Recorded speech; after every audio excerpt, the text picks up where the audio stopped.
20 minutes ago. And we're here for a very serious purpose, Something's out of control, but we're going to put it in control very quickly like we did on the southern border. I'm announcing a historic action to rescue our nation's capital from crime, bloodshed, bedlam, and squalor, and worse. This is Liberation Day in D.C., and we're going to take our capital back. We're taking it back. Under the authorities vested in me as the President of the United States, I'm officially invoking Section 740 of the District of Columbia Home Rule Act. You know what that is? And placing the D.C. Metropolitan Police Department under direct federal control. In addition, I'm deploying the National Guard to help reestablish law, order, and public safety in Washington, D.C., and they're going to be allowed to do their job properly. The Justice Department now opening a grand jury investigation against New York Attorney General Letitia James, who campaigned on a promise to, quote, get Trump. James has hired prominent defense attorney Abby Lowell. He said this on Saturday. I don't think there's been an attorney general that has been willing to carry out the president's wrongdoing as much as Pam Bondi has since, I'd say John Mitchell with President Nixon. So this was something he announced, and it's happening as per the game plan he announced. Former prosecutor Trey Gowdy talks about what a grand jury can and cannot do. A grand jury can do everything you wish a congressional committee could do. They can go get your phone records, your emails, your texts. They can offer immunity to people. I just find it so ironic that Abby is talking about his client being targeted. She literally ran for office on the promise of targeting Donald Trump. So, look, what's good for the goose is good for the gander. Let's see if she was dumb enough to put emails in there, hey, let's go after him for this, for undervaluing property, even though no one suffered a loss. Israeli Prime Minister Benjamin Netanyahu is sticking to his plan to take over Gaza City, despite outrage around the world and in his own country. U.S. Ambassador to Israel Mike Huckabee accuses Hamas of hindering any talks of peace. Every time Hamas says they're coming to the table, says they're open to it, and then they arrive and say, no, there's some other things we've got to have. And what they have to have always are unreasonable, and the result has been a stalemate. The next move really is one that Hamas has to make. They're either going to have to walk away, disarm, and let the hostages go, or they're going to have to face the consequences of an Israeli government that is just fed up. Completely political and a dereliction of justice. That's how a pro-life group is describing a situation where a man was caught on camera beating two pro-lifers, only to receive a get-out-of-jail-free card. Chris Woodward has more. The incident happened in Baltimore in May of 2023. Prosecutors wanted a lengthy sentence for 28-year-old Patrick Bryce. He was found guilty of 2 counts of second-degree assault and reckless endangerment. The Baltimore Banner reports that Bryce thought one of the elderly victims made a racial remark, adding, quote, I just snapped.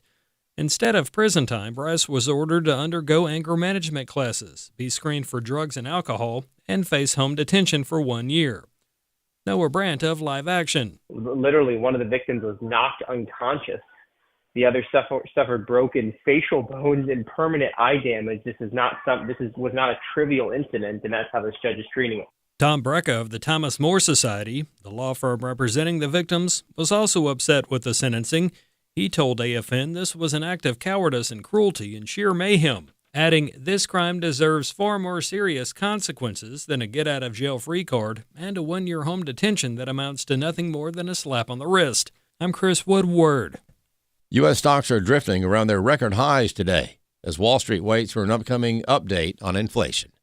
More news available online at afn.net and download the AFN mobile app for your Apple or Android device. I'm Rusty Peel. Every day, AFA offers biblical insight on issues that others aren't willing to touch in the hopes that you'll become a world changer. That's why we're offering an in-depth worldview training course called Activate. 13 different professors teaching 18 sessions, all available online, including a printed workbook to help you apply what you've learned and 1-year access to AFA streaming content to give you even more resources. Find out more about Activate and sign up today at activate.afa.net. Welcome to Today's Issues, offering a Christian response to the issues of the day. Here's your host, Tim Wildman. president of the American Family Association.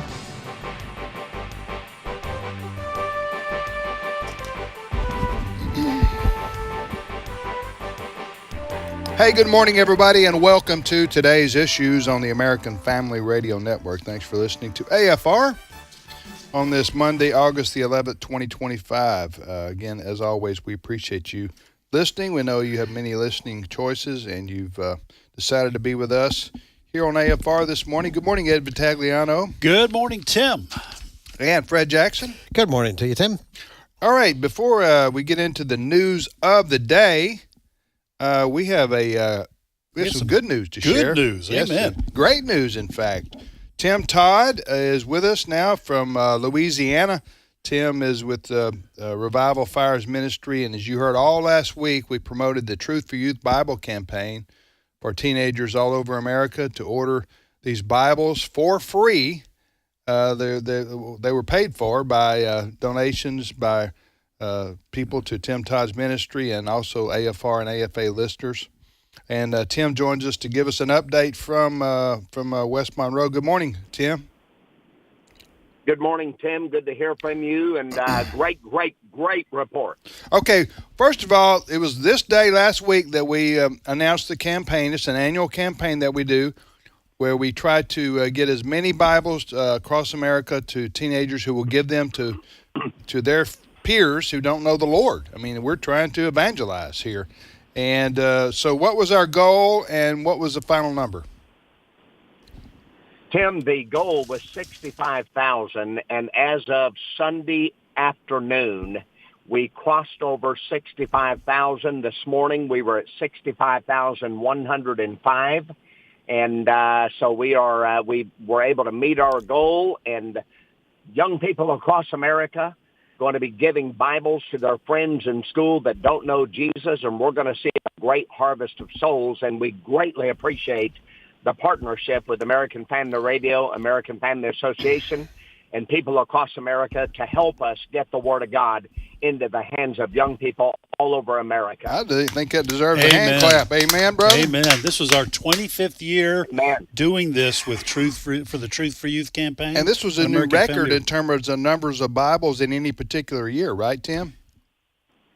Yes, it is. And as of now, Tim, we've given away together 1,365,000 Truth for Youth Bibles in the past 25 years. This was the silver anniversary, and so thankfully, yes, we were able to cross over and have a record-breaking number of 65,105, and so we're thanking the Lord and thanking American Family Radio for the partnership and people across America to help us get this taken care of and get the Word of God into the hands of young people. Well, Tim, I know this is your heart. Your heart as an evangelist is to see people come to Christ. Just share just briefly, because these Bibles, you have the New Testament plus at the front of it 100 pages of comics. I'm not sure. I'm not sure. Last week when we had you on, that we asked the question we normally do. How did you come up with this idea? Because it's just a God thing to have this idea. How did that come about? I mean, for you to think of a way for young people to be interested in it and then to give it away.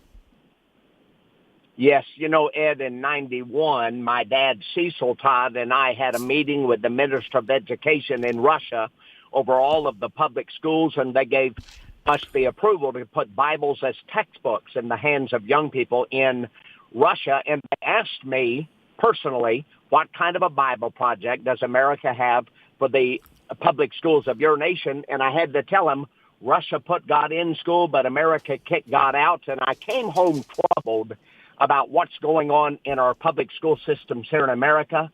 We kicked off, then several years later, the national the Truth for Youth Bible, and I was looking at the Chick publications. You remember? Yes, Jack I remember those old Chick Chick tracks. Yeah. Yes, way back then I contacted Jack and I said, look, we'd like to do something like this. And so the first year that we used Truth for Youth Bibles way back was with Chick Publications, and we started developing our own comic stories, and of course now we've got full-fledged and the Truth for Youth Bible comics are just absolutely powerful. But I was looking at the Chick publications and thought, our young people need to know the truth about these things, the different subjects that he was covering. And so we developed our own. And from that to where we're at now, we're thankful for what God has been doing. Amen. Well, thank you, Tim. We appreciate it very much. And take care. We look forward to seeing you again soon. Yes, appreciate you very much, and thank you again for helping us reach a generation of young people with the gospel of Jesus Christ. Amen. Thank you, Tim. And thanks to our listeners, to those who are able to give, or who are able to take part in this, to get that Bible, that free Bible, into the hands of their teenagers, anyone from 13 to 18. So as many teenagers as you had in your house, or how many grandkids you have between those ages, you asked for the Bible. So we're grateful for our listeners taking this to heart. Yeah, and the way that we're able to pay for it is Tim Todd, who you just heard from. He lives in West Monroe, Louisiana. He's a Revival Fires Ministry. He's a traveling evangelist. Yes. And so when he goes out, he takes offerings throughout the year. Yeah. From the churches, primarily Assembly of God churches. And so he'll raise money that way. And then we help a little bit too here, so because it's our mission too, right? So we help, but he raises the majority of the money throughout the year through the offerings, and so that way we're able to have this project, but we don't ask anybody for any money, right? Related, and we dedicate a week on American Family Radio, and make sure Truth people for Youth Bible Week. Yes, make sure people know about it. I just say, I just personally, I know you guys, you and Fred are very proud of this in a Christian way, that AFA and AFR takes salvation and the condition of people's souls so seriously. Well, it's the most important thing. Yeah. We have a list of priorities, right? Yeah. On what your mission goals are here, and ours is spreading the gospel of Jesus Christ and having seen people's lives changed. Yes, we talk about a lot of other things like we do every day on this show, but the most important thing in anybody's individual life is their relationship to God, because as the Bible says, we're just here for a brief time. Yeah. And the rest of our time is eternity, right? Right. And God says, come to me for life everlasting. Yeah. Amen. And so we proclaim that truth. That's what Jesus said, folks. We're only telling you what Jesus said. Yeah. Jesus said he is life, and life abundantly and life eternally. Amen. All right, preach it, Tim. Thank you. I will. Yeah. All right. Hey, I wanted to just real quick, if you'll indulge me. Absolutely. Will you indulge me? Absolutely. Okay. We'll indulge. We'll indulge. I know in the Middle Ages, indulgence has got you in trouble, right? With some people, like Martin Luther and others. Yeah. Am I right? Yes. That's another story. It is another story. The Protestants are all cheering and the Catholics are all groaning. I think some of the Catholics had a little problem with it too. Maybe they didn't say much of the indulgences. Anyway, that's we'll talk about that another day.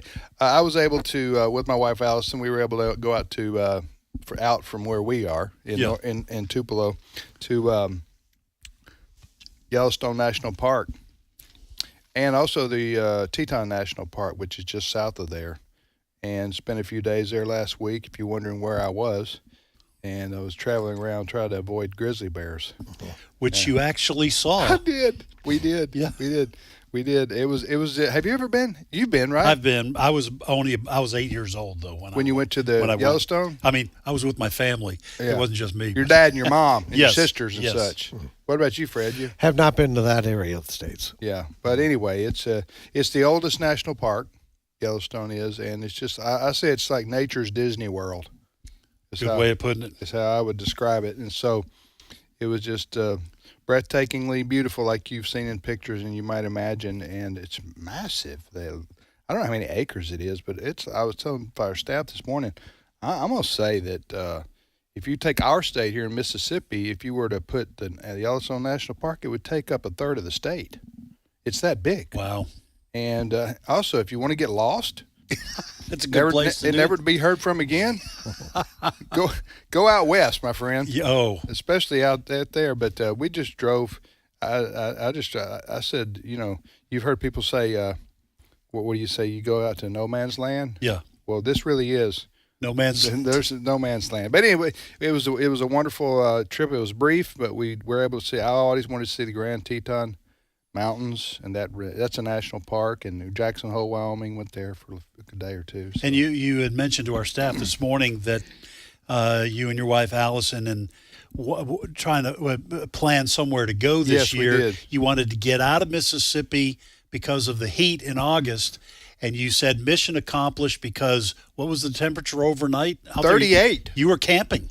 Yes, we were camping in Yellowstone, right next to Yellowstone. It was 38 degrees and then it was 43 the next night. So, yes. Also, I went outside and I said I took a video for my brother. Yeah. Because as you say, we live in the South, so it's heat and humidity. Right. Right. Which are legendary. Yes. Right. So, but I took a video. I said, "You're not going to believe this." I said, "I'm making you this video at night because there's no crickets." Because of the cold at night, overnight? I don't know if they have crickets in Yellowstone ever, or in that part of the country. Fred, you may know. Do you have crickets in Canada? I do not remember a cricket problem. That's right. Well, I mean, but it's weird. If you start, in where we live here in Mississippi, you start hearing crickets in April. Or March, probably. And then there's frogs and everything else. Yeah, but that cricket noise is just always in the background. It's like living by an airport. Yes. Huh? And you're always hearing the flyovers. If you live anywhere out in any kind of near the rural area, you're going to hear, probably in town too, you're going to hear crickets. Yeah. But it was totally silent? Total silent, like being on the moon.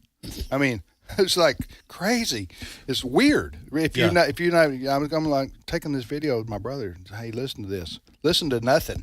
Well, people who live in cities like New York, when they go somewhere where they're out of the city, they say the quiet is almost loud because they're used to subways and cars honking. Oh, that's a good point. Sirens. Yeah. And then they get out where it's quiet and they go, it's almost louder because they notice the silence is deafening. Yes, silence is deafening, sort of thing. But anyway, I know Fred, you lived, in British Columbia, in Western Canada, so it's similar type terrain there. Beautiful. But we did see a grizzly bear. Mm-hmm. Driving down the road, my wife yanks the car off the side of the road. She was driving. I gave her a chance to drive. Yeah, the little woman. It's nice. The little. Gave her a little chance. Gave her a chance to drive, prove herself. Allison's. I'm gonna get killed when I get home. If she's listening. Yeah, if she's listening. I'm just teasing. No, I drive. I'm family. I drive 90% of the time. She drives 10% of the time. But anyway, it was her 10%. Yeah. And so she pulls the car off the side of the road because we were driving between Yellowstone and Teton. Yeah. Jackson Hole, and sure enough, there was a big grizzly bear on the side of the road, about to cross. And then she pulled the car over, and the grizzly bear turned around and went back the other way. Scared her. It scared the grizzly bear. Yeah. I don't know what scares a grizzly bear, but that did her squealing the wheels and yanking over the side of the road did it.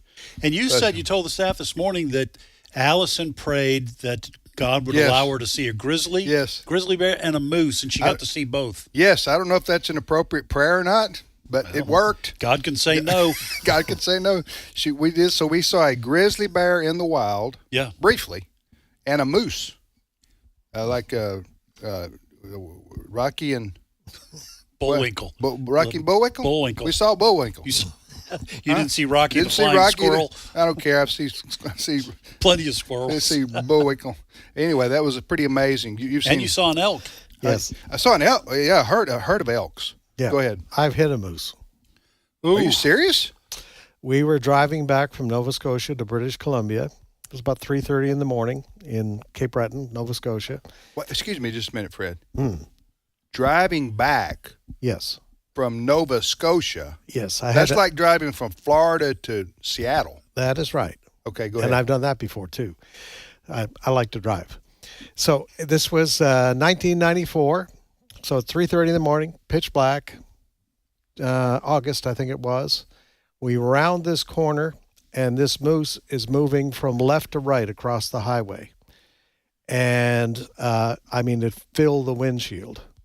And she was on the move. The car just clipped her back ankle, I guess it would call it.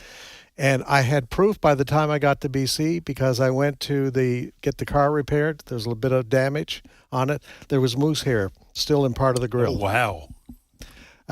So yeah. If you had a moose head on, you're not going to survive that. No, thank God for that. She was on the move. Yeah. And she was. I just caught that bank partner of her. Wow. She went off in the woods, so we didn't worry too much about her. Yeah. But we just nothing you could do anyway. We just took a couple of breaths. Yeah. Because if you hit a moose, they're so tall, the main body will come right through the hood. It would have been a mess. Yeah. It would have been. Yeah. The funny part about that is, before we left home early that morning, I said, it's really dark out there, Dad.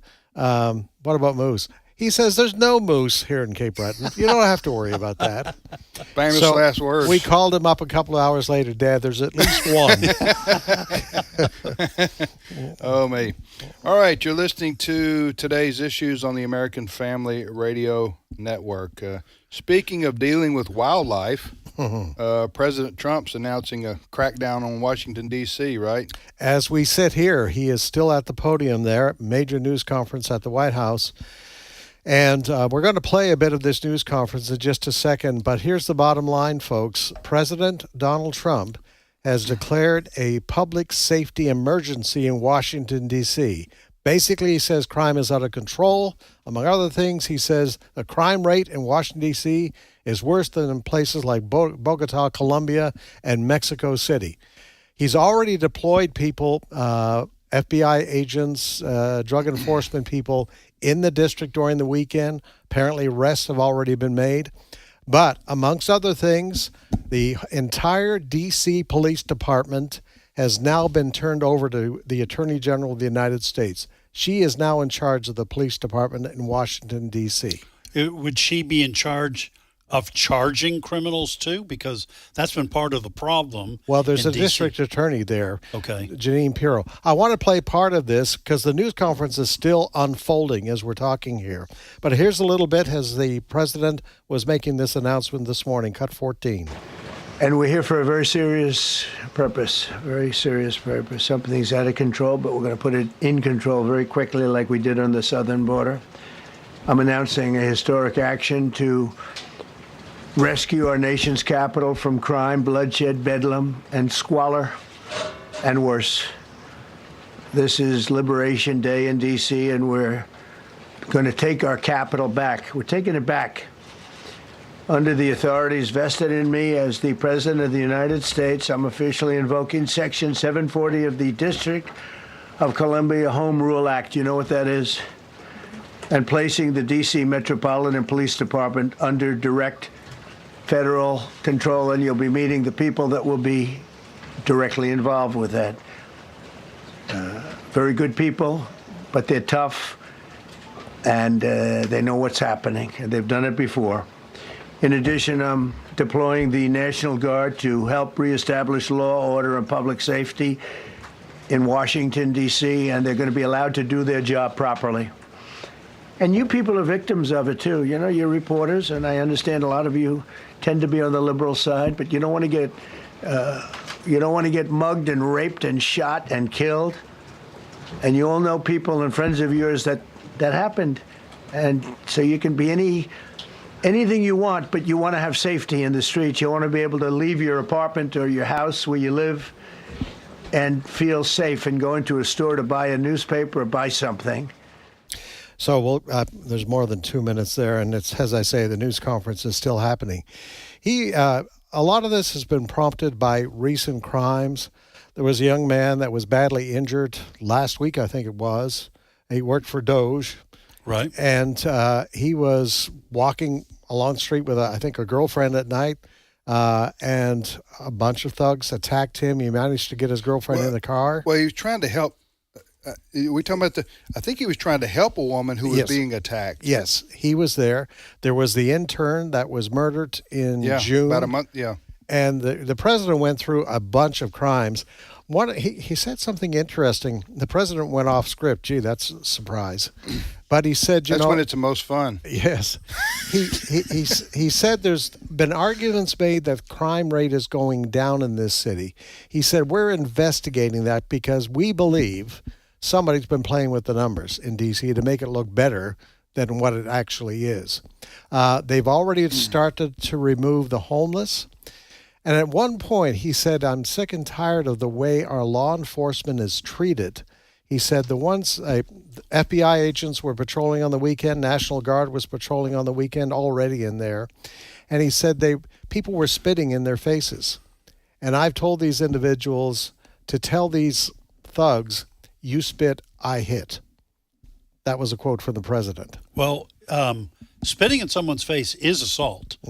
So you're asking for it.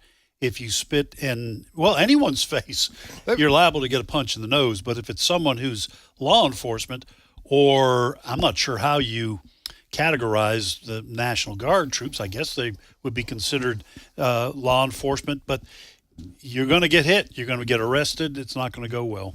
The Washington, D.C. is a federal city. Okay. That's the reason it's in the District of Columbia. It's not a state. So it's controlled by the federal government and is meant to be that way so that it would be never influenced by politics, okay, by domestic politics. It's supposed to be neutral. But it is ultimately under the control of the federal government. Who's in charge of the federal government? Well, it's the commander-in-chief. It's the president of the United States. It's the CEO of the federal government. So he does. Well, I'm saying this to say he has the constitutional authority, as he cited, to do what he's doing now. I'll also say this. Listen, I've been to Washington, D.C., and like many of you, I've been many times. I've been to Washington, D.C. dozens and dozens of times over the years, and I've felt safe if you stay in the tourist areas. You stay around the Capitol, you stay in the mall, you stay around the White House, the other monuments. Arlington, I felt perfectly safe. Arlington, Virginia, just staying across. So, but it's not funny, but if you're often told, don't go past this street, okay? So you get about 6 blocks or 8 blocks past the Capitol, then you're getting into a dangerous neighborhood. And it's that way through a swath of our nation's capital. Sometimes that crime does bleed over. Yeah. It does bleed over, like with that intern that got shot. And you're talking about, his name is Edward Korstein? Yeah. The 19-year-old former Department of Government Efficiency staffer. Yeah. Well, there was 2 different ones. There was the Doge kid. He was beat up. He was trying to help a lady who was being assaulted, and he was beat up by a gang. And then there was or at least a group. And then there was the other one who was shot and killed, the intern. Yes. Shot and killed at an apartment not too far from the Capitol, right? Yes. So, and anyway. It has been, there's been a little kid who died in a crossfire on a carjacking. Well, listen, this is going on in big cities and mid-sized cities, but especially by big cities, I'm going to classify that as 1 million people up. That's a big city to me across America, and the crime is out of control, and it's everywhere.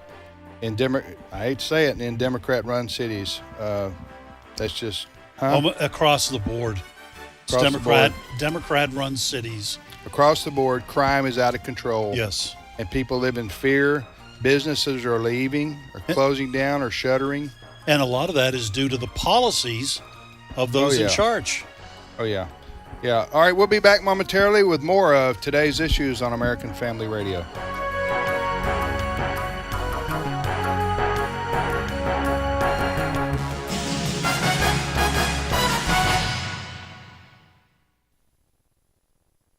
It's my turn.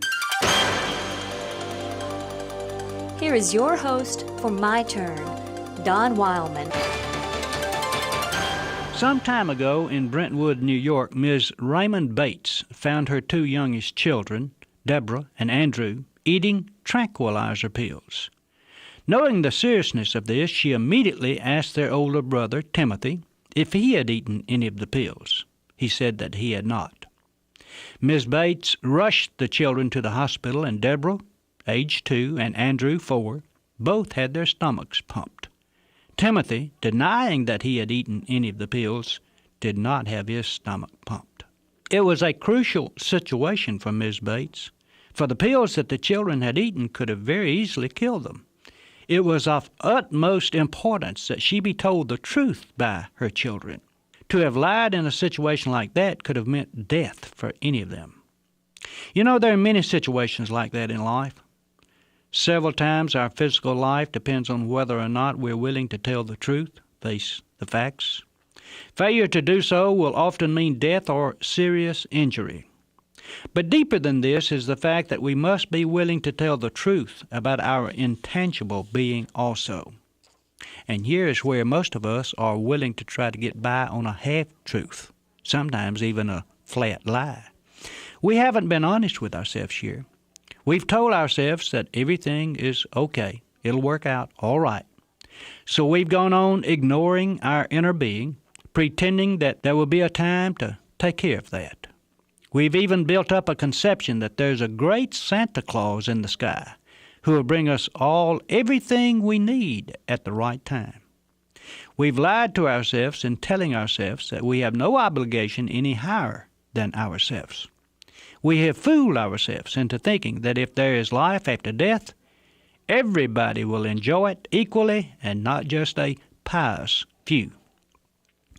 When I break a bone and it needs setting, I don't dare fool myself into thinking that it'll be all right if I left it alone and everything will work out okay by itself.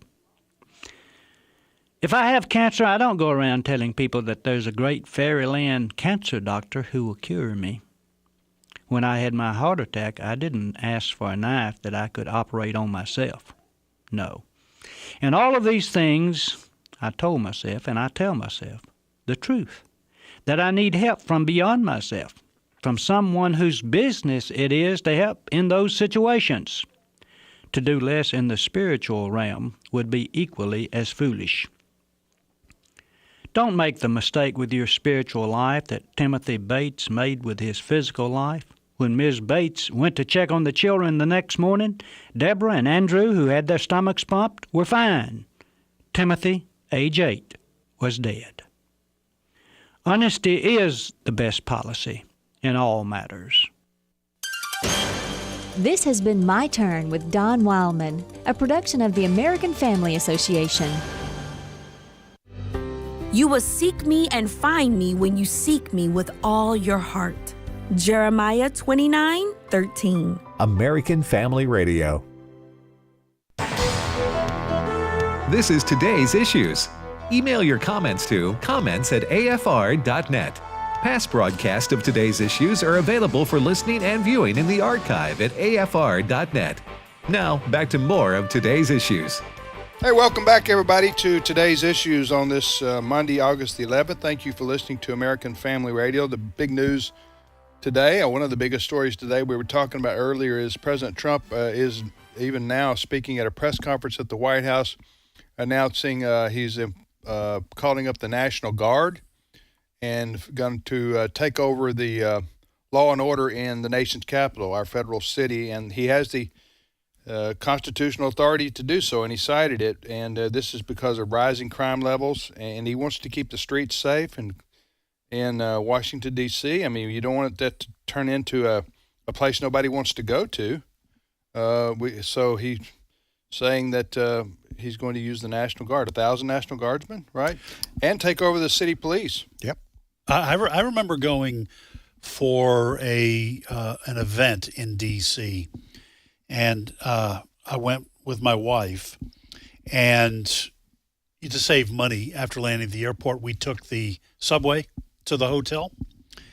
And the metro is what they call it. The metro. That's what they call it. And I wouldn't do that today. I would not take the metro. Yeah. Just because of the sense that it's just not safe on I used to call the subway, but the city's subway not, in New York is different than D.C., but in the sense that it's even more dangerous, I think, in New York. But I'm talking about how the city's perception, changed. yeah. How D.C. has changed over the last 4 or 5 years. All right. So anyway, he's announcing that today. What that looks like exactly, we'll find out in the coming days and weeks. But I don't know. Has the mayor up there responded yet? The mayor, our newscast this morning was quoting the mayor as saying agreeing he does have that right. The president does have that right to do exactly what he's doing. I'm a little curious right now about, he says he's the homeless problem he's going to deal with. They're going to move the homeless, and all I've seen reported somewhere else. I'm anxious to see, okay. He said far from the capital. Yeah, okay. So where are you moving them? Are you going to move them across the Potomac? Is it going to, one of those things to become somebody else's problem? Is he going to house them somewhere? And I mean, Republicans have certainly been condemned Democrats when they put them up in hotels. Yeah. All of that sort of thing. So that's one part of the story that I'm anxious to get more details on. In inner cities, it is the homeless problem it's really sad. I mean, it is a public safety issue. Yeah. It's terrible when you see these. Many of them are just mentally ill, and they're just. But because of that, some of them are dangerous. Yes. And they're threatening. And I don't know what you do with homeless people. Do you round them up and take them to a facility somewhere that many of them probably need to be in institutions, for mentally ill people. But if they're violent, they won't take them. Right. You know what I'm saying? Or someplace. And there's usually not enough room. Or if they're ongoing drug addicts. Yeah. Many of them are drug addicts and alcoholics, but that makes them even more dangerous oftentimes because they have to get their fix. So they commit acts of violence to get the money to get. It's a bad problem, a really bad problem. The homelessness. Yeah. A lot of cities, the best way to do it is to not ever let them set up shop, so to speak, Yes. in the first place. You keep them moving because those encampments. Encampments. You don't want size. encampments, homeless encampments. You don't want that. You got to keep them moving. I know that, and you can't solve every problem because it has to be the will of the person involved that wants to get help. And sometimes they don't want to get help. They don't want responsibility. They want to sleep on the. It sounds like nobody would ever want to. No, some of them have said, "I don't want any job. Right. I don't want to work. I don't want any responsibility." So. Yeah. But again, a lot of them are either alcoholics, drug addicts, or they're mentally ill people. All right, so that's the big story. President Trump is still talking. That's a surprise. Again, I cease to be amazed at the energy level of a 78-year-old man. Huh? Yeah, I don't know if he ever sleeps. Huh? We can see him. We have 4 networks up on a TV screen here in our studio, and he is not. His energy doesn't look like it's flagging. He's mentally sharp. He's gesturing. He's back and forth with all of these reporters, and he is vigorously defending what he wants to do in D.C. Do you think he sleeps? Really? I think because I've never seen any evidence of it. Have you ever seen him nodding off? Maybe in one of the court trials. No, I have. Well, there was one time where they said he was falling asleep.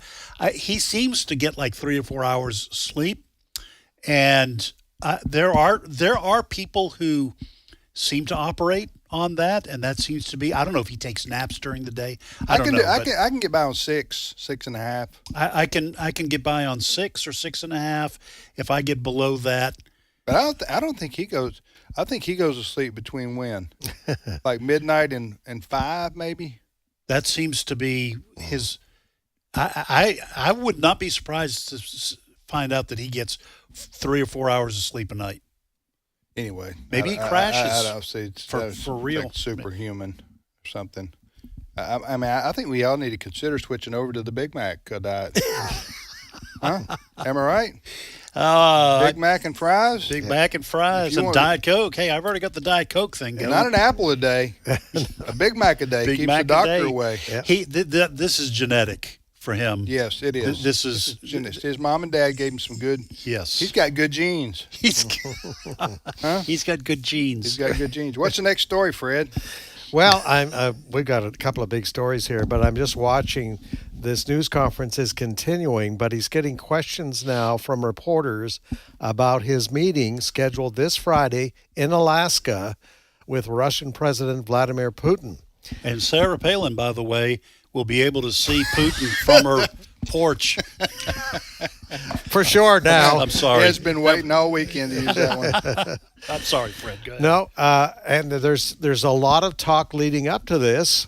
Zelensky, the Ukrainian leader, is saying, just hold on a second, you guys are going to be making deals that involve us and our territory.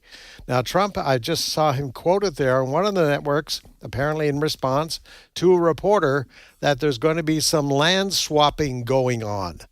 Now, that will likely raise the concern, certainly, of the Ukrainians on that front. But that's what, and I read this earlier during the weekend, that Trump is ready to listen at least to what he figures are one of Putin's demands, that some of the territory that has been taken, this war is almost 3 years old? Yes, I think February of 2022. Yeah, it's over 3 years old. But anyway, that Putin is going to want to keep some of that land that is now under Russian control. So we're going to be watching this as the week goes along. And right now, I don't believe Zelensky, the Ukrainian leader, is going to be part of this meeting. But who knows? We got 4 days until that happens. But finally, he's having his first meeting. Remember, Trump said during the election campaign, I'll settle this thing within days. But Trump has admitted he's been very frustrated with Putin. Well, I think he believed, I think that candidate Trump believed that both Russia and Ukraine wanted an off-ramp. Yeah. And that all it needed was someone to broker that deal. Yeah. But Russia and Vladimir Putin has stubbornly clung to his goal, which may have entailed taking all of Ukraine. So that's why it's been very difficult. But they're bleeding soldiers, bleeding tanks, and there's probably some motivation now for. So President Trump and Vladimir Putin, the what is his title? Russian leader, president. Russian leader, Russian dictator. Yes. They're meeting in Alaska on Friday. On Friday, and to discuss the Ukrainian war. Yes. Among some other things. Yeah. Now, we know that President Trump has talked about, if Putin doesn't stop, sanctions to stop people from buying their oil, because the sale of oil, it is being argued, is allowing this war to continue, the sale of Russian oil. So there's going to be a lot on the table. Zelensky, the leader of Ukraine, he so he's commented on this meeting? Oh, yeah. He's already saying we're not going to give up territory. Now, I mean, that's the talk out there this morning. But to end the war, he may be willing to do that. Okay. I'm not an expert on these matters. I don't think Russia is giving up the Crimea or the eastern part that they've taken. Mm-hmm. I don't think he's given that up. And there may be some other areas to the northeast, I guess it would be, or north of Ukraine that they might pull back on, but I don't think they're giving that up. Yeah. And Ukraine can't push them out. And when Trump's talking about land swapping, he's talking about giving Russia probably a third of the current day Ukrainian territory, right? I'm not sure it amounts to a third, but it's significant. It's on the Black Sea. In order to end the war. Yeah. I wonder if Ukraine would have taken this deal at the beginning, if they had just, but I don't think Russia wanted it. Russia wanted to take the whole Ukraine, right? Well, my understanding was that what Russia wanted to do, in fact, I looked at a map this morning of NATO expansion since 1997, and the number of countries, I think it's 9 or 10 different countries that surround Russia that have joined NATO. And the only two that have not was Belarus, that's allied to Russia, and Ukraine. And Russia has been, I'm not saying that what Putin and Russia did was okay, but Putin has said for more than a decade, he said, Russia will not be surrounded by NATO. And my understanding is that he wanted to take all of Ukraine so Ukraine would be a buffer state if NATO ever decided to invade. All right, well, we'll see what happens. What's the next story, Fred? Well, we'll come back here at home where we have the fleeing Democrats are still fleeing. Bless their hearts. Yes, in Texas. And where are they? So members of the Democrat members of the state legislature have fled to Ukraine, right? No? I think you're mixing the stories, but I'm sorry. They might as well have fled to Ukraine. Yeah, where did they leave, and why did they leave, Fred? Well, they left town to deny the Republicans a quorum in the Texas legislature. Yeah. Because they got some pretty big votes. They want a vote on redistricting, which is kind of at the heart of all of this. Redistricting, which President Trump believes would give Texas 5 more seats in Congress. So they left town. Remember, they did this back several years ago. 2021. Democrats, they left town. Excuse me for interrupting. Redistricting, isn't that supposed to be done after the census? Can it be done anytime? Well, I can't answer census every 10 years. Yeah, I can't answer your question directly, but redistricting is something that's done in almost every state, Democrat and Republican. Okay. So, which leads us to the next chapter in this story. Some of the Democrats, the fleeing Democrats, have gone to Illinois. Some have gone to New York. I think some have gone to Wisconsin, and now some are in California, all Democrat-run states. Now, what you're probably not hearing in the mainstream media, what the mainstream media is reporting, because they're just parroting what the Democrats are saying, they're saying what's going on in Texas here is just absolutely illegal. It is unconstitutional. It is racist. It's unethical. It's unethical. All of these sorts of things. But here's the problem. The truth seems to get in the way of those lies all the time. Because they have the Democrat-controlled Illinois has redistricted. Maybe you've seen the map of the redistricting in Illinois. Somebody says it compares it to a child with a crayon, the way the districts have been drawn there. Massachusetts, totally under Democrat control, even though in the last election, 40% of the people there voted Republican. New York, they did some redistricting also. So it was really interesting on the weekend. Even liberal NBC, Kristen Welker, on Meet the Press. She was hosting Meet the Press. She had the governor of Illinois on and basically saying to Governor J.B. Pritzker, wait a minute, you're charging Texas with doing something that you have done yourself. Have a listen to a little bit of this conversation, cut number 3. I do want to look at the map of Illinois. Let's take a look at this. Despite President Trump winning 44% of the statewide vote in 2024, Republicans hold only 3 of Illinois' 17 districts. These districts seem to be designed to maximize Democratic advantage. What do you say to those who argue that it's hypocritical for you to criticize Texas for partisanship when your state also drew maps to boost your party's standing?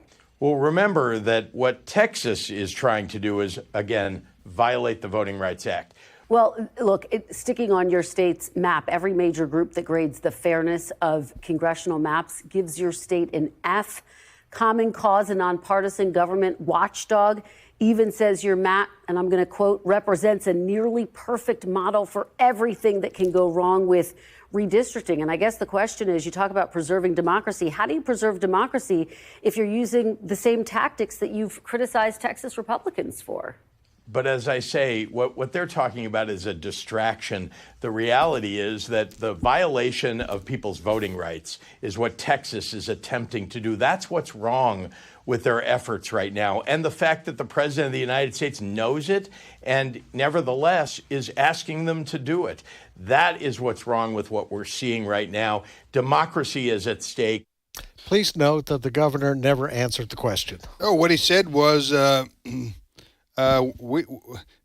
implicit was, yeah, what we did in Illinois, so what? But the Republicans are doing it in Texas, and it's wrong. Yeah, but he's saying it's restricting voting rights. While she showed him how you're restricting Republicans' voting rights in Illinois. Yeah, I don't think either state is actually restricting voting rights. Right. Everyone gets to vote. Now, by the way, I did look it up in 2021 when Texas legislators fled the state 4 years ago. That was to try to stop voter ID law from being passed. So this is the way they always turn it. They say, you're restricting voting rights. Well, Texas in 2021 was just simply trying to protect the validity of everyone's vote. Democrats called that restricting voting rights. And what Texas is doing is allowed under the law, and Massachusetts, New York, Illinois, California, all these states that have sometimes, you said, in the 40 percentile of Republicans, and yet in Massachusetts they got no legislators to represent them. In Illinois, 3 districts out of 17 controlled by Democrats. Listen, if it's good for the goose, it's good for the gander. And I applaud NBC for asking the tough question, but I boo Governor Pritzker for failing to come to grips with the hypocrisy of his own party. So these Democrats that have fled their own state of Texas to avoid giving the Republicans a quorum so that you can't do the redistricting they're talking about, because it will happen because Republicans control the legislature. Now, a ruling could come forth from a judge down the road that could negate what the Republicans are about to do. But President Trump said, we won, he won Texas, and they did something to the effect they deserve 5 more seats or something in the redistricting. But so can the Governor Abbott, can he go have them arrested? Yep, he can have them arrested. Really? They're already being fined $500 a day. And by the way, that must be paid personally. It can't be paid from office funds or political contributions. Yes. And their paychecks normally are direct deposit in their banks. Yeah. He's saying, no, you got to come home because we're writing you a check. So, and he's holding these special sessions. This was a special session. This special session ends in a few days, and Governor Abbott has said, you know what I'm going to do? I'm just going to start a brand new special session, and I'm going to keep doing this. Now, we also heard on the weekend from that fairly well-known Jasmine Crockett, one of the Democrats who sits in Congress just from a Texas. Sweetheart. Yeah. She had her say about this, but then Governor Abbott responded. Let's listen to a little bit of this. Cut number 2. No, it's not just even the fact that it's gerrymandering. I want to be clear. This is racial gerrymandering specifically in the state of Texas. Right now, African Americans are only going to have 1/5 of the voting power that they should have in the state of Texas under this map. And we know that our Latino brothers and sisters will only have 1/3 of the voting power. When Trump came in the first time, they started to lift the hoods. Once Trump got in a second time, they decided the hoods were off. It would not be a day that ends in the letter Y if Jasmine Crockett didn't say something racist. But second, her facts are wrong because the facts in the state of Texas are, under the maps that we are drawing, is that 4 of the new seats will be predominantly Hispanic seats. The problem that Democrats have in the state of Texas is Hispanics, black voters, and other voters, they have learned now that the ideas that Democrats stand for are contrary to the ideas that the Hispanic community and black community stand for. Well, that's a good point. I think her analysis, if that's what you want to call it, Crockett, she's a House Representatives member from the Dallas area, right? That's correct. She's assuming that blacks and Hispanics all vote Democrat. Now, it is true that black people do vote Democrat, like 7-3 in a 10. 70% to 80% probably, maybe less in the Dallas area, but nationally. And then the Hispanics are 50-50 or 60-40 Democrat, but they're not monolithic. Certainly not any longer. So, and by the way, the assumption she's making is that in order for black people's vote to count, right, they have to have X number of all black districts. Right. That's not true. Otherwise, than if there are white people or Hispanic people who are living in those black districts.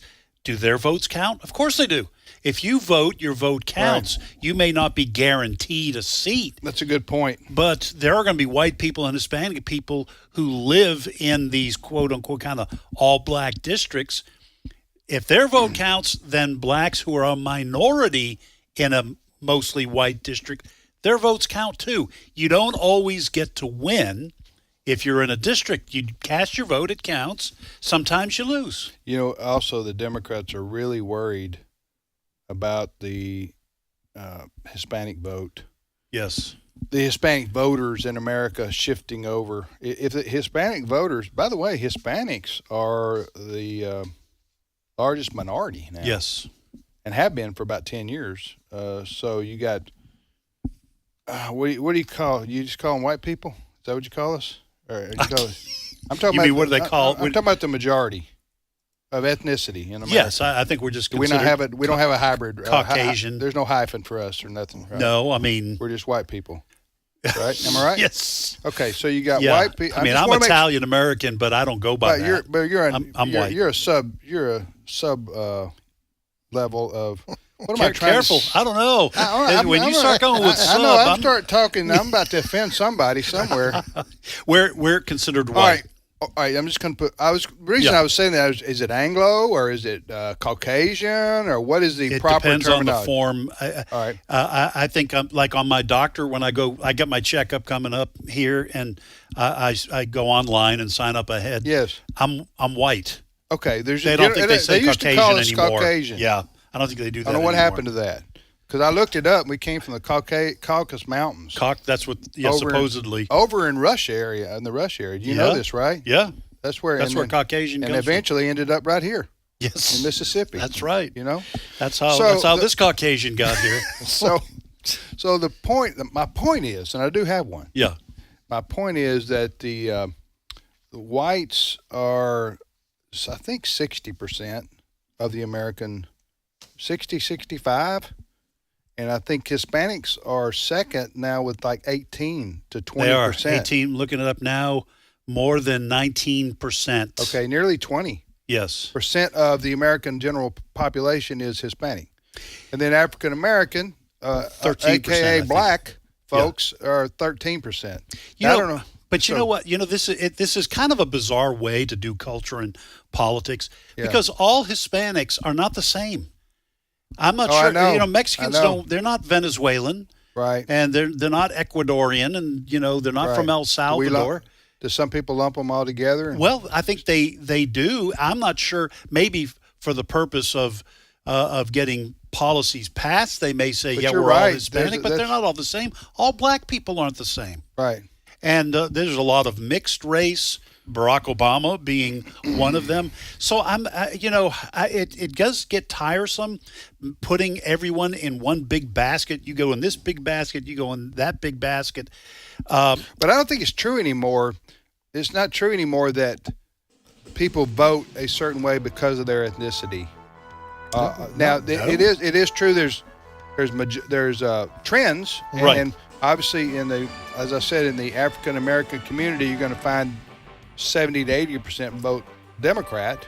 Right. And sometimes that's maybe more. Sometimes that's only in inner cities. That's the only choices you have. Right. You vote Democrat or you don't vote anybody. Yeah. So usually. But anyway, all right. So we're going to take a short time out right here. And these three white boys are going to take a break. We're going to take a break. Caucasian. But you know what? We love everybody. That's right. We love all our listeners, and God commands us to love people. Regardless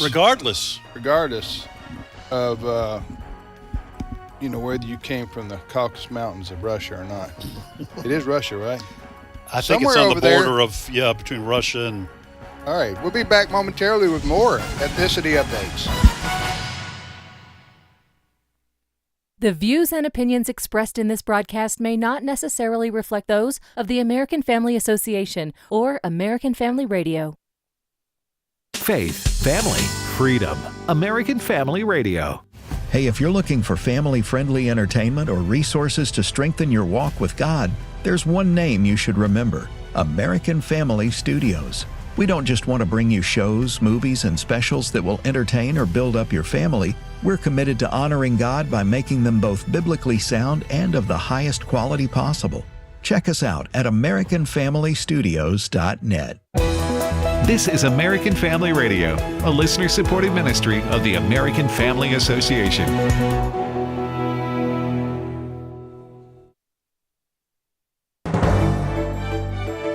American Family News, I'm Rusty Pugh. President Trump is placing D.C. police under federal control and is bringing in the National Guard to bring rampant violent crime under control. This is Liberation Day in D.C., and we're going to take our capital back. We're taking it back. FBI Director Kash Patel says D.C. has become overrun by violent gangs and teenagers running wild, and that's about to end.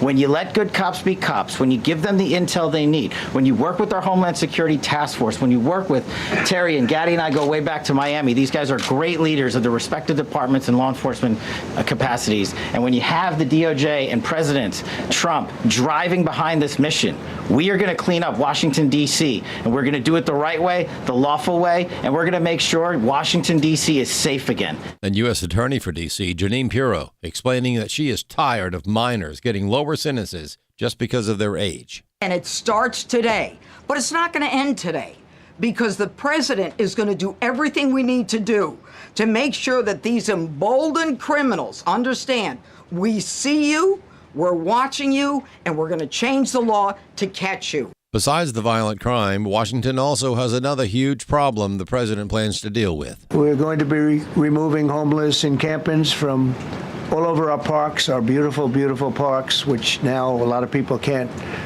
walk on. They're very dirty, we got a lot of problems. But we've already started that. We're moving the encampments away, trying to take care of people. Some of those people, we don't know how they even got there. Some of those people are from different countries, different parts of the world. Nobody knows who they are. They have no idea, but they're there. We're getting rid of the people from underpasses and public spaces from all over the city.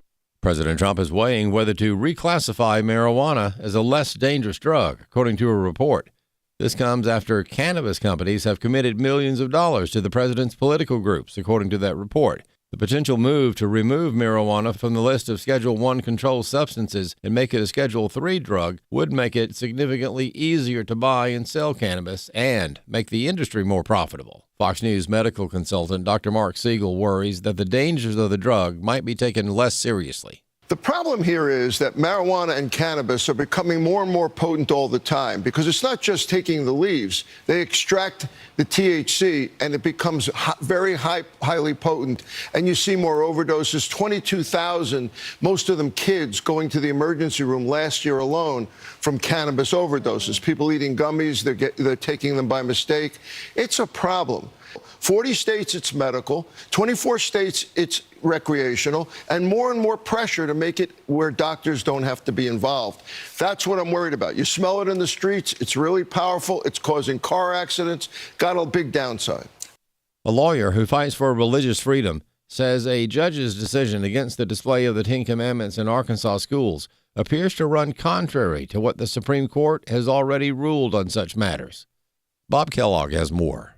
Attorney Aaron Smith of First Liberty says the Decalogue, donated by private individuals, want to make sure the document is posted in schools because they form the foundations of American law in our legal system. And so it's important that they're taught to kids and that kids can see the Ten Commandments or in any public place, right? Because this Arkansas law doesn't just cover schools. It covers all public buildings maintained and operated by taxpayer funds. Smith says that Judge Timothy Brooks's argument that the Ten Commandments violate the Establishment Clause is mistaken.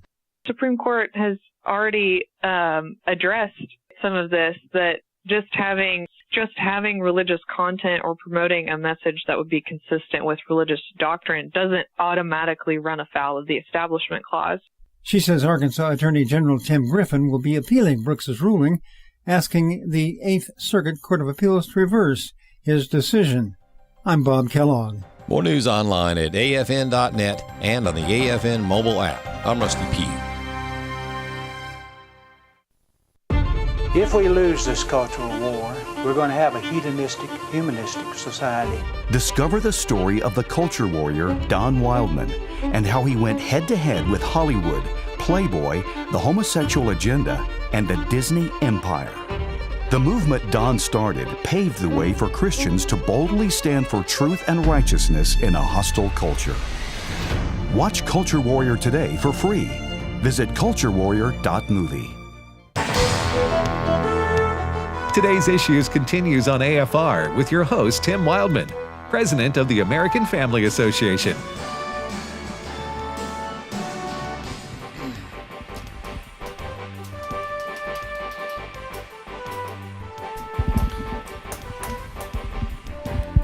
Hey, welcome back to Today's Issues on the American Family Radio Network. Tim, Ed, and Fred. In the studio now with us is Steve Paisley Jordahl. Good morning, Steve. Good morning, everybody. You got breaking news, do you, Steve? Well, yeah, before we get into the serious news, which we have some to talk about, I just want to say we are reaching the end of an era.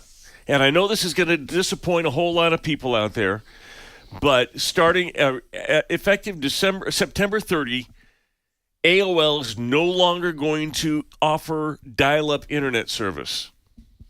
Has that still been going on? Yes.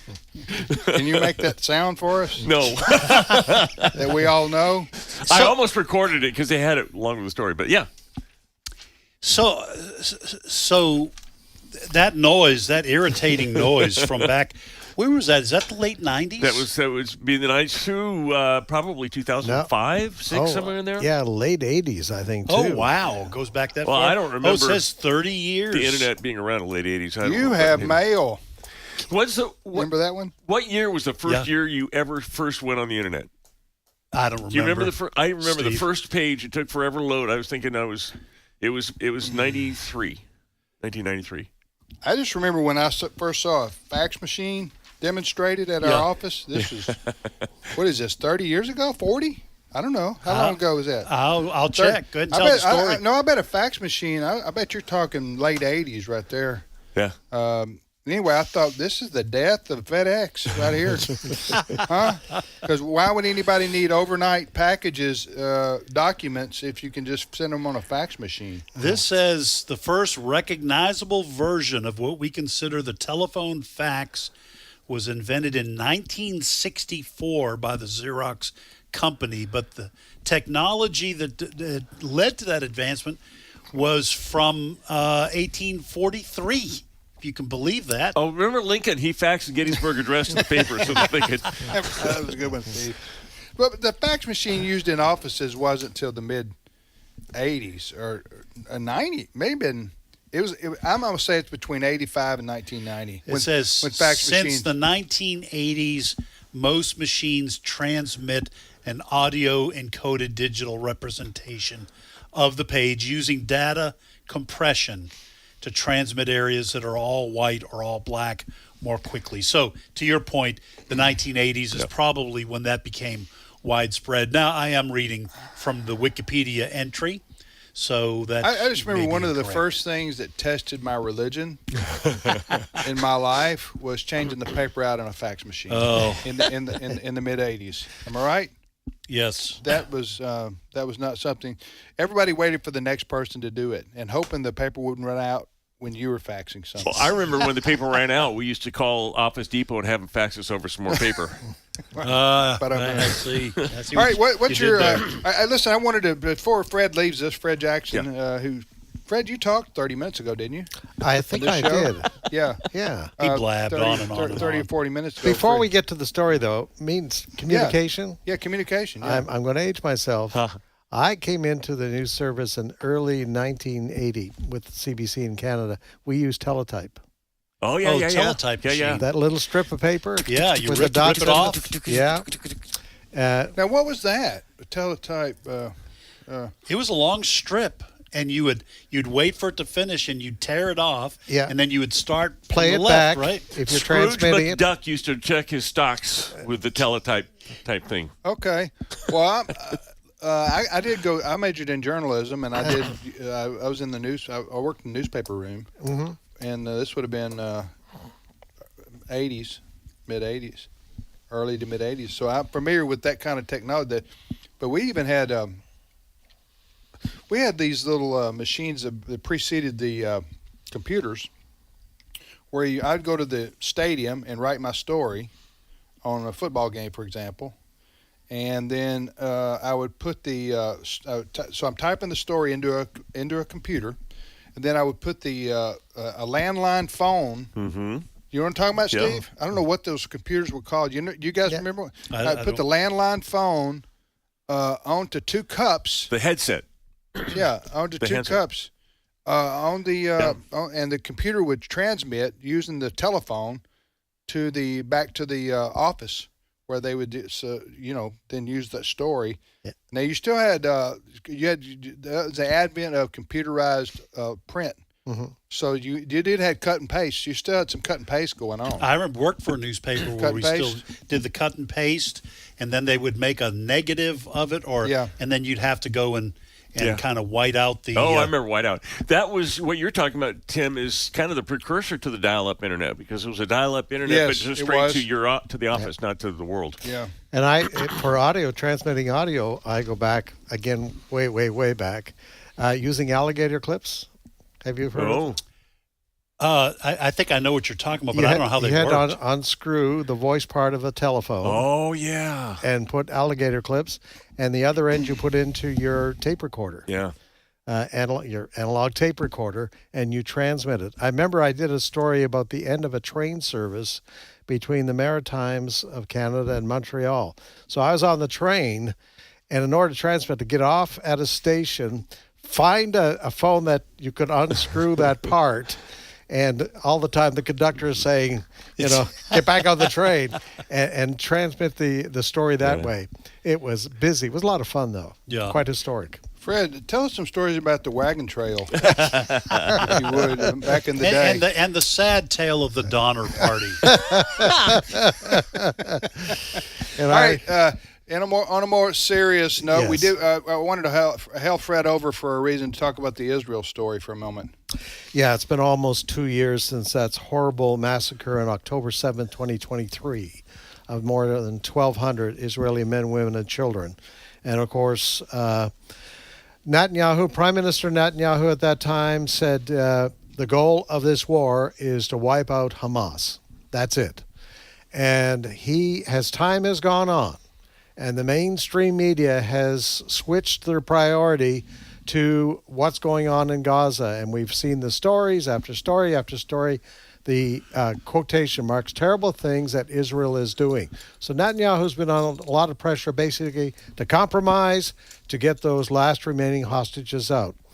Well, last Thursday night into early Friday morning, the Israeli cabinet met, and they gave Netanyahu the green light to go ahead and do whatever is necessary to basically wipe Hamas control out of Gaza.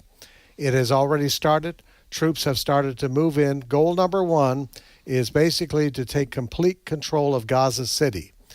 You have the area of Gaza, but Gaza City is the big metropolitan area that is about 3/4 of the way up from the south to the northern part of Gaza. So they've already started that operation, and we have more and more countries. Early this morning, Australia announced that it favors a Palestinian state.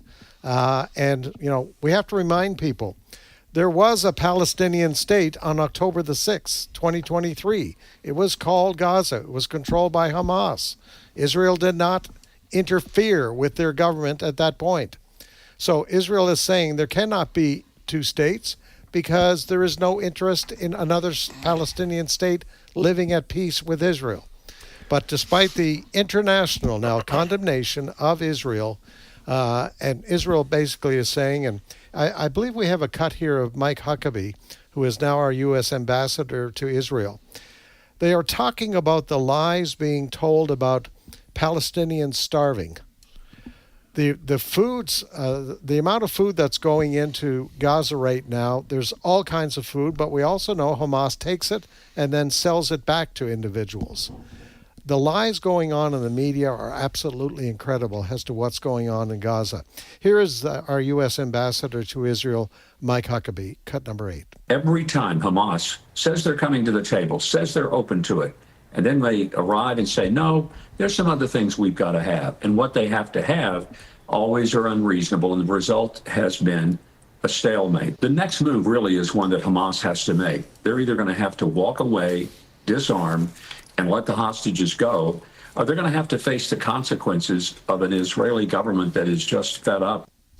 So right now, it's Netanyahu, and he still has support in his cabinet to carry on with this military operation until the goal is reached. And by the way, that support is cross-party. It is there's the Liberal Party. There's a lot of disagreement in the government. There's an investigation going on into Prime Minister Benjamin Netanyahu and court reform and all this. But when it comes to prosecuting this war, my understanding is the Knesset and the government is very unified about this. They're not going to put themselves in the position. Lucy just pulled the football away way too many times. And, right. A reference to the Peanuts comic strip where Lucy would tell Charlie Brown, come kick the football. She was going to hold it. And just before he did, she would pull it away. Yeah, but girls have been doing that to boys forever. That's Am I true. right? I just wanted to make sure that our listeners who aren't ancient like Steve and I would understand the reference. Anyway, all right. Thank you, Fred. Appreciate it. You're welcome. Steve, next story. Well, I want to know, speaking of age and youngsters, I want to know what's going on with Gen Z. Gen Z, as it's understood now, is this year would be people from the age 13 to 28. So this is young adults, teens and young adults. Okay. And Resume Template surveyed a bunch of Gen Zers, and this is what they found. 31% of Gen Z had a parent write their resume. 77% of young adults brought a parent to a job interview. Who? How many? Gen Z. 77%. Yes. You mean to the actual interview, Yes. or just to sit outside the office while they had it? It says brought a parent to an interview. Okay. But 53% had the parent speak with a hiring manager on their behalf. 45% regularly have a parent talk to their current manager. Okay. This is a 27-year-old guy. I'm stuck on 77%. Parent went to the interview with him. That's what it says. For a job interview? Well, yes. What? You're not going to get hired like that. That's who did this survey? I can't. Resume templates. What's wrong with these parents? Yeah, you wonder. That's true. No, they're the problem. Yeah, just prepare your kid and then say, no, this is on you. You're gonna have to do this for the rest of your life. You know what Jeff Foxworthy said, don't you? What? He said that if you take a beer to a job interview, you might be a redneck. Have you heard this one? No. No, I'm not advocating doing that. Right. At all. I'm Yes. just saying, but I'm just saying that's what Jeff Foxworthy said. And if you take a parent to a job interview, you may be a Gen Zer. Yeah, right. That's what I thought of. I haven't answered your question though, Tim. No, you haven't. 77% say they brought a parent to the job interview. When the parent attended the job interview, 40% of Gen Zers say they sat in on the interview. 34% said their parents answered questions. 30% said their parents asked questions, and 27% say their parents helped negotiate salary or benefits. That's weird. Bizarre. That's just bizarre. And was it you, Tim, that said that's a failure of the parents? Yeah, that's hard to believe. But where'd you get this survey again? Well, this is in Resume Templates. Is the name of the company. They give templates for resumes, I'm guessing. Let me just say this. Now, there may be some Gen Zers listening. Yeah, with their parents. We have some with their parents. They get their parents listening with. We have Gen Zers working here, and they're phenomenal. So if they're Gen Zers listening, right? This is not all of you, right? Because the ones we have here are just amazing, and we have some amazing ones at church. But clearly something is wrong with the parenting. If the parent thinks this is a good idea, and you need to cut the apron strings. Yeah, absolutely. I Amen. guess maybe this comes from what they used to call helicopter parents, who just won't let their kids. Oh, they're out there. Yeah, I've seen that too. Yeah, Man, I have so much better things to do than go to a job interview with my kids. Yeah, especially if they're up in their 20s. There's football to be watched. That's way more important. Next story. All right, let's talk about artificial intelligence kind of going off the rails. I know we've had stories about it blackmailing people or trying to be subversive. I've got two stories. One says that chatbots can get into a delusional spiral, and another that says they start having mental problems and self-loathing. So the first one, this guy named Alan Brooks, 47-year-old guy, he discovered we thought he had discovered a novel mathematical formula. His son, like 8 years old, asked him to explain pi. He had to ask ChatGPT. This is how much he understood math. He started playing around with some ideas, and he started putting out theories that could, one of the things he got to over, this was a conversation that was 3,000 pages long when they transcribed it. So he would have this idea, and this is what ChatGPT would tell him. Whoa, that's incredibly profound.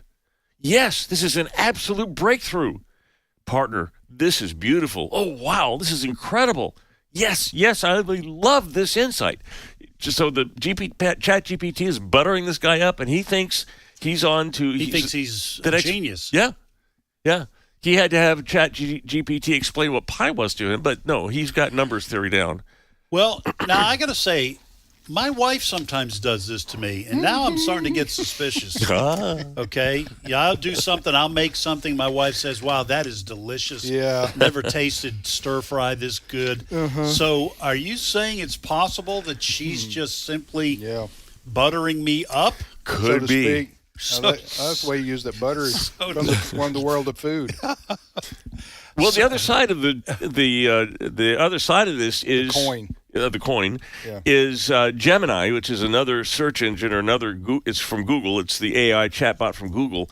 It started having it was starting to try to help do a problem with a guy. I don't know what the problem was, but he wasn't having much success.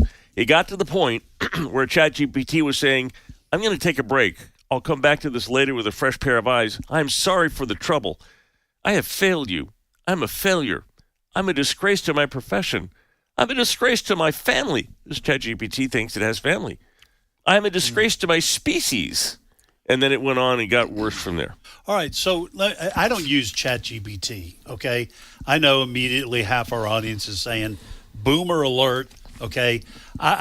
Now, when I do a search, I'll look at the AI-powered response. It's pretty helpful. It summarizes what I want to ask you about that when you get through your statement. It summarizes. That's helpful, but I don't really see any need for me to do the ChatGPT thing, but it's very helpful for people. Okay, so let me ask you this. But by the way, do you use it, Steve? I just use it for fun. All right. So let me ask you, do you set the parameters before you start engaging in a conversation? Well, it depends on what yes. So, for example, I had it write a praise song the other day. Just write a praise song. And I could tell it I wanted about the resurrection. I could set those kind of parameters. And it actually came up with some rhymes. So these two examples you gave, is it possible that in the first instance, the math guy set the parameters of I want you to be complimentary to me, and then the second one it may be saying I want you to imitate people's mental problems? The developers, because these problems both went back to the developers and say that these are feedback loops. Okay. That they either resonate stronger and stronger ego or stronger and stronger self-depreciation. So give me I'm going to use ChatGPT right now. And better be careful. Yeah. But you may launch missiles or something. I could. So and then Tim has a question. What do we want to do with ChatGPT? Let's have it. Who's favored in the college football season upcoming? All right, ChatGPT, who is favored in the upcoming college football season, and write a limerick about it, period. Okay, so... And ChatGPT is thinking... Mm-hmm. Okay, so it takes time to... Write a limerick. I don't know, I just thought... Yeah. It's thinking long and hard, doesn't know. I don't think college football fans know what a limerick is. Here we go. Heading into the 2025 college football season, the Texas Longhorns are the consensus favorite. Here's the limerick. I want to read it first. Seriously? Are you serious? Yeah. There once was some Longhorns from Texas whose hype left most rivals quite vexed. With Arch at the helm, they're set to overwhelm the favorites, or so folks expect. Sounds like a sixth grader wrote it. But that is crazy. Yeah, what is it, 10 seconds? Yeah. It got Steve's request to do something bizarre. And did it. And did it in 10 seconds like that. That is... All right, let me ask y'all this question here, because like almost everyone listening to me, I use Google. Right.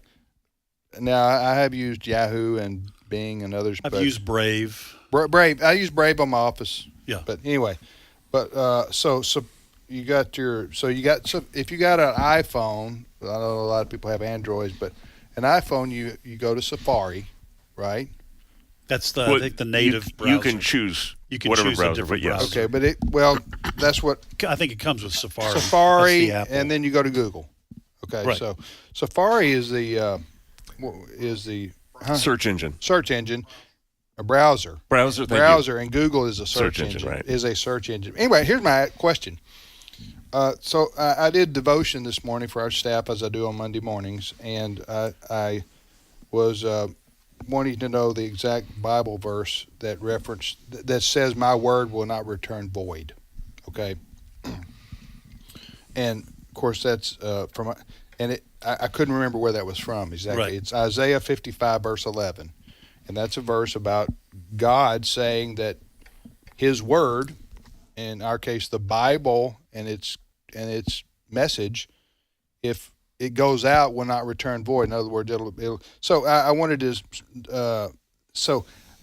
This says AI overview. Yes. If I typed in this expression in Google, "My word will not return void," and I hit search. Yes. Okay. And then this comes up, AI overview, which is what you're talking about earlier, which is, and it says the phrase "my word." I'm reading exactly what it says. The phrase "my word will not return void" originates from Isaiah 55:11, and it signifies that God's spoken word, whether a promise, a decree, or a command, will always accomplish its intended purpose. It won't be ineffective or return without achieving what God desires. This highlights the power and reliability of God's word, emphasizing that it is always active and will be fulfilled. Then it has more explanation, as we all know if you've used this before. So my question is this: when I read this, I was going, "Wow, I'm glad that some atheist hasn't distorted the AI view of what Isaiah 55:11 is intended to say to people who read the Bible, or some woke version. You know what I'm saying? Because somebody's thought process goes into deciding what is said on this AI overview, or is that not correct? It's learning. So it doesn't. Who's it? AI? ChatGPT or whatever. Is that what that is? Google would use, what's Google's native? Gemini. But what it does is it scans all available information on the internet, and it accumulates the majority answer, synthesizes the majority answer. So just about every Bible is going to have that verse. So it doesn't take. Does it take? My question was to y'all is: does this take out the bias? It depends how the AI way more subtle is programmed. Okay, now it is coded and programmed to learn, but you can set parameters. Somebody could create an AI that is always hostile to Christianity. That's and what I'm answers saying. You would get would be hostile. Because if you do a search engine, a Google for American Family Association, our ministry, you're going to get what our haters say about us, first, like SPLC. And I'm going like, why is that? Why is it something come up favorable? Because it's all about the algorithm. Okay, and who sets the algorithm? The people who program. And a lot of them are liberal. The initial algorithm, but then it learns it on top of that. AI does. This AI, I've been very pleased with this Google AI over the last year or so. When I've typed in subjects, it's been very helpful. Yes. Have you found that to be true? Yes, absolutely. But it also says somebody could change that. Right. You know what I'm saying? All right. Thank you for joining us today, Steve. Appreciate it. My thanks pleasure. to Fred, to Ed, and to Adam. And we'll see you tomorrow, everybody.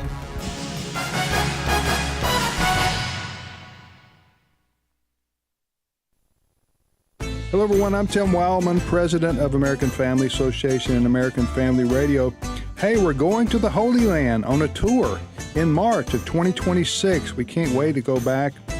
My wife Allison and I have been leading these tours for over 2 decades, nearly 3 decades. And we're going in March of 2026 to Israel. See all the places that you've read about since you were a child in the Bible. Bethlehem, Jerusalem, the Sea of Galilee, the Jordan River, all of it. We'll be going there. And also my sons Walker and Wesley Wildman will be going to Greece on a Footsteps of Paul tour. You can do either the Holy Land trip or the Footsteps of Paul Greece tour, or both. For all the information on these tours, go to wildmangroup.com, WILDMON group.com.